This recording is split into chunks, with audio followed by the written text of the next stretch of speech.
জাতীয়তাবাদী দল বাংলাদেশের গণমানুষের নেত্রী দেশনেত্রী বেগম খালেদা জিয়া এবং বাংলাদেশের সবচেয়ে জনপ্রিয় নেতা বিএনপির senior vice chairman Tarek Rahman.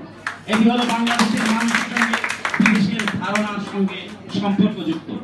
আপনারা দেখেছেন যে এখন কিন্তু দেশনেত্রী বেগম খালেদা জিয়া উনি কিন্তু প্রধানমন্ত্রী নন, উনি এই একদলীয় এই যে রঙ্গশালা যেটি তথাকথিত জাতীয় সংসদ, সেই জাতীয় সংসদেও তিনি প্রতিনিধিত্ব করছেন না। কিন্তু আপনারা যদি দেখেন যে প্রত্যেকটি বিদেশি বন্ধু রাষ্ট্রসমূহের যারা দূতাবাস আছে, প্রত্যেক রাষ্ট্রদূত তাকে প্যারালাল প্রধানমন্ত্রী হিসেবে সমমর্যাদা দিয়ে যাচ্ছে। যে কোনো রাষ্ট্রদূত আপনারা দেখবেন ফেয়ারওয়েল কল, বিদায় সাক্ষাৎ, রুটিন সাক্ষাৎ তো আছে, বিদায় সাক্ষাতের প্রটোকল হচ্ছে সরকার প্রধান, বিরোধী নেত্রী এবং রাষ্ট্রপতির সঙ্গে দেখা সাক্ষাৎ করা।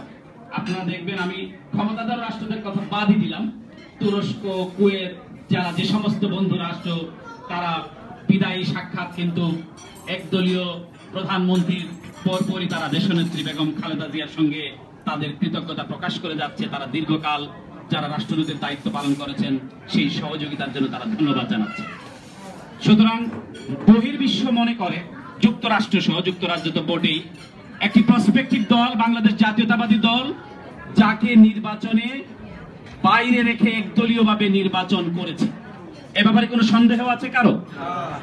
জাতিসংঘ বলেছে এই নির্বাচন একদলীয় নির্বাচন, একপেশী নির্বাচন। তারা তাদের নির্বাচনী পর্যবেক্ষক পাঠানো থেকে তারা বিরত থেকেছে এবং একটি দ্রুত নির্বাচনের কথা বলেছে নির্বাচনের পরপরই। মার্কিন যুক্তরাষ্ট্র বলেছে যে এই নির্বাচনের সঙ্গে মার্কিন যুক্তরাষ্ট্র একমত পোষণ করে না।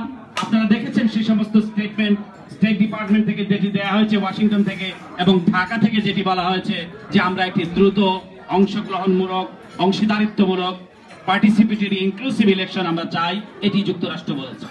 যুক্তরাজ্যও কিন্তু একই কথা বলেছে। যুক্তরাজ্যের কথাকে কারসাজি করে তারা চালিয়ে দিয়েছিল, তারপর নাম্বার 10 তাদের স্টেটমেন্ট দিয়ে তাদের বক্তব্য পরিষ্কার করেছে। জনগণের অংশগ্রহণমূলক সরকার বাংলাদেশে প্রতিষ্ঠিত হয়নি।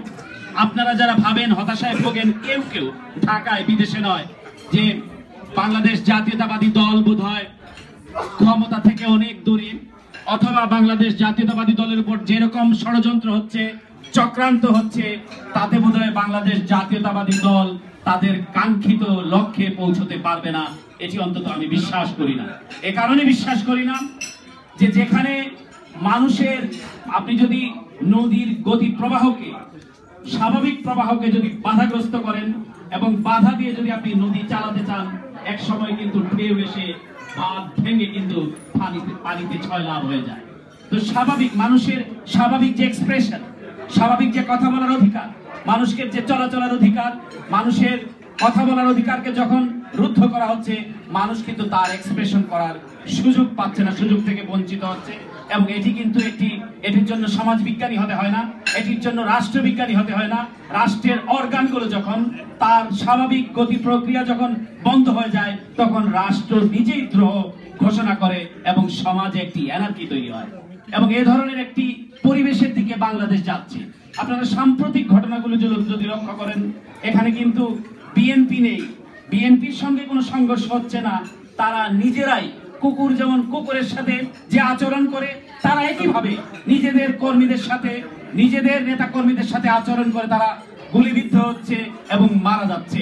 এখন নিজেরা তারা হালুয়া রুটির ভাগ ভাগোয়ারা করার জন্য মানুষের জীবন হানি ঘটাচ্ছে। এই দিকেই তারা যাচ্ছে।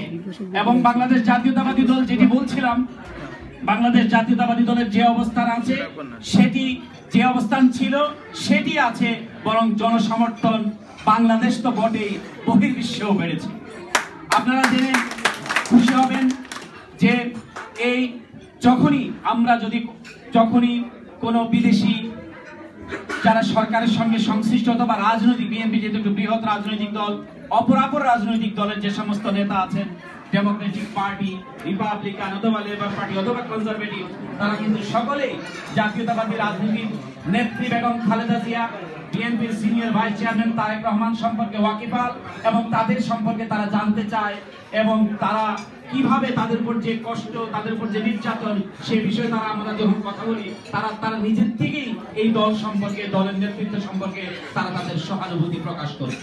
এই সরকার যেটি করেছে সেটি হলো এই, তারা যেমন সিলেটের জেলা প্রশাসনকে নিয়ন্ত্রণ করেছে, ঢাকার সিটি কর্পোরেশনকে নিয়ন্ত্রণ করেছে, রাষ্ট্রীয় শৃঙ্খলা বাহিনীকে নিয়ন্ত্রণ করেছে, ঠিক তেমনি তারা চেয়েছিল জাতিসংঘকেও নিয়ন্ত্রণ করতে, স্টেট ডিপার্টমেন্টকে নিয়ন্ত্রণ করতে।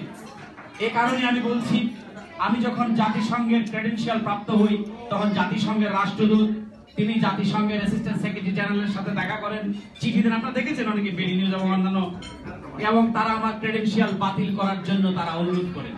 একইভাবে তারা স্টেট ডিপার্টমেন্টও আমার ক্রেডেনশিয়াল বাতিল করার জন্য তারা বলেন, মিডিয়াতেও কথা বলেন, এবং আমি নাকি জাতিসংঘকে বিভ্রান্ত করছি। প্রথম আলোতে সাম্প্রতিক একটা ইন্টারভিউ এসেছে ডক্টর মোমেনুদ্দিন কয়েক আগে, যে জাতিসংঘকে বিভ্রান্ত করছি একজন বিএনপি নেতা সাংবাদিক পরিচয়ে, এবং জাতিসংঘকে বাংলাদেশ রাষ্ট্রদ্রোহিতামূলক কাজ করছি, তাদের ভাষায় তারা এটি বলবার চেষ্টা করেছে।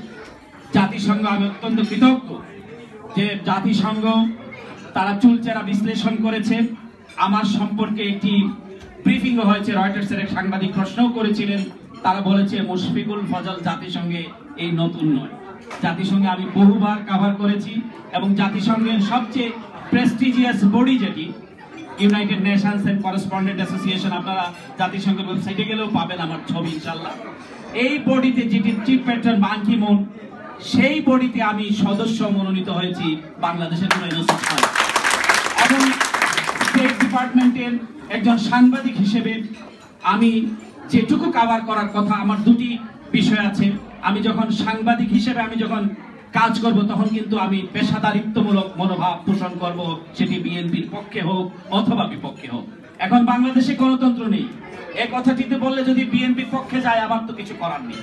বাংলাদেশে মানুষের অধিকার লঙ্ঘিত, বাংলাদেশে মানুষকে কুকুর বেড়ালের মতো হত্যা করা হচ্ছে, পাখির মতো গুলি করে হত্যা করা হচ্ছে, বাংলাদেশে এক্সট্রা জুডিশিয়াল কিলিং হচ্ছে, বিচার বহির্ভূত হত্যাকাণ্ড হচ্ছে।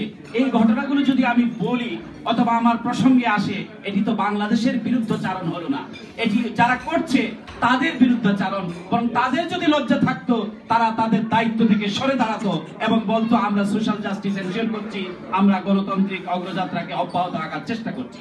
তারা না করে আপনারা দেখবেন স্টেট ডিপার্টমেন্টের সর্বশেষ রিপোর্ট যেটি জন কেরি দিয়েছেন, সেই প্রেস ব্রিফিং আমার থাকার সুযোগ হয়েছিল এবং প্রশ্ন করার সুযোগ হয়েছিল যে বাংলাদেশে, আমি কিন্তু বলিনি বাংলাদেশে কিছু ঘটছে, আমি শুধু এটুকু বলেছি যে বাংলাদেশের সর্বশেষ অবস্থা সম্পর্কে আপনার কি মূল্যায়ন।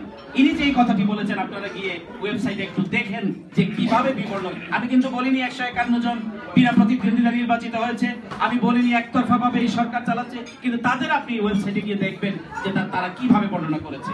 সুতরাং আমাকে ষড়যন্ত্র করতে হবে কেন? বাংলাদেশে এত দেশের অ্যাম্বাসেডার, ইউএন সকলেই কাজ করছে, আপনি তো চাইলে এই গ্লোবাল ভিলেজে আপনি কিন্তু চাপা দিয়ে রাখতে পারবেন না, সত্য যেটি সেটি পরিষ্কার হবে। তো যাই হোক, আপনাদের এই কারণে কথাগুলি বললাম যে আপনারা যে কাজটি করছেন যুক্তরাজ্য থেকে অত্যন্ত ভালো কাজ করছেন, যেটি এক সময় খুব কায়মোনা বাক্যে আমি বলতাম যে আমাদের যে সঙ্গে বসে সময় নষ্ট করার চেয়ে, আমাকে একবেলা খাওয়ানোর চেয়ে যদি আপনি আপনার স্থানীয় এমপিকে একটু সময় দেন, তার সঙ্গে কথা বলেন, এটি বাংলাদেশের জন্য কাজ হবে।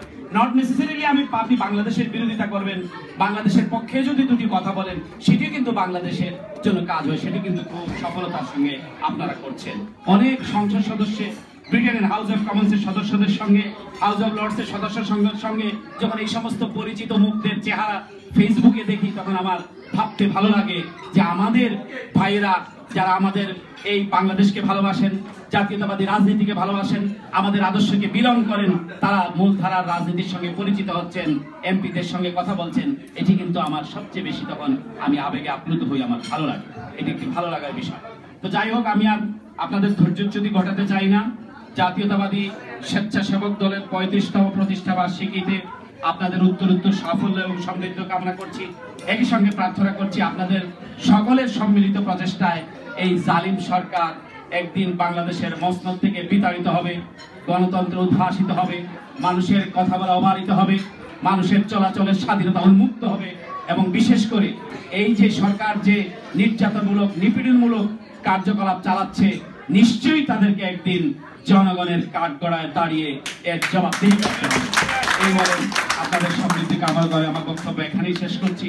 আপনারা জানেন মার্টিন লুথার কিং এর একটি কথা আছে, anywhere injustice, everywhere threat to justice।